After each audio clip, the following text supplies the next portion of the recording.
आज आपण करूया नागपंचमी विशेष कोकणातील गोड पदार्थ पारंपरिक तांदळाची खांडवी। 1 वाटी बासमती तांदूळ घेतलेला हा सुवासिक आणि जुना तांदूळ आहे, ज्याचा भात मोकळा होतो असाच तांदूळ घ्यायचा। चिकट भात होणारे तांदूळ घ्यायचे नाही। तांदूळ 2 वेळा धुवून घेतले, एका सुती कापडावर सुकवून घेतले आणि मिक्सर मधून रवा दळून घ्यायचे। तांदळाचा रवा हा थोडासा जाडसर पाहिजे, म्हणजे आपण शिऱ्यासाठी वापरतो तसा। कढईमध्ये 1 चमचा तूप टाकलं, त्यावर आपण तांदळाचा रवा एकसारखा रंग बदलेपर्यंत भाजून घ्यायचा।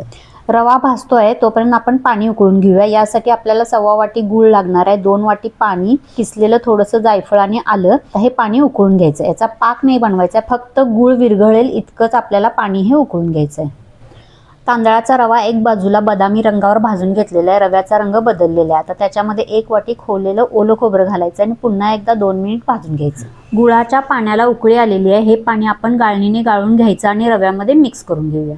सुरुवातीला पाणी टाकल्यानंतर हे मिश्रण थोडंसं पातळ होतं। सुरुवातीला पातळ दिसत असलं तरी आपल्याला तांदूळ शिजण्यासाठी इतकं मिश्रण हे पातळ लागेल। थोडंसं चवीपुरतं मीठ घालूया आणि झाकण ठेवूया।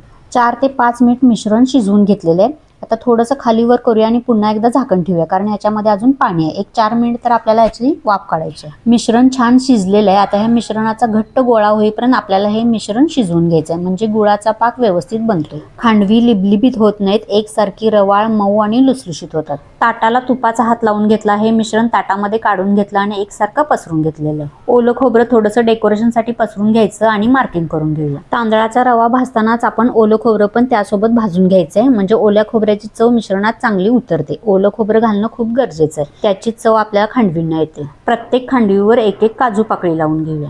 गुळाचं पाणी आपल्याला गरम गरम गाळणीतून गाळून घ्यायचं आहे। त्या गाळणीतून गाळून घेतल्यामुळे काय होतं, याच्यामध्ये खर असली तर गाळण्यामध्ये अडकून राहते। सर्व खांडवी आपण काढून घेऊया, एकही तळाला चिकटून राहिलेली नाहीये। डिटेल व्हिडिओ आमच्या चॅनलवर उपलब्ध आहे, तुम्ही नक्की बघा।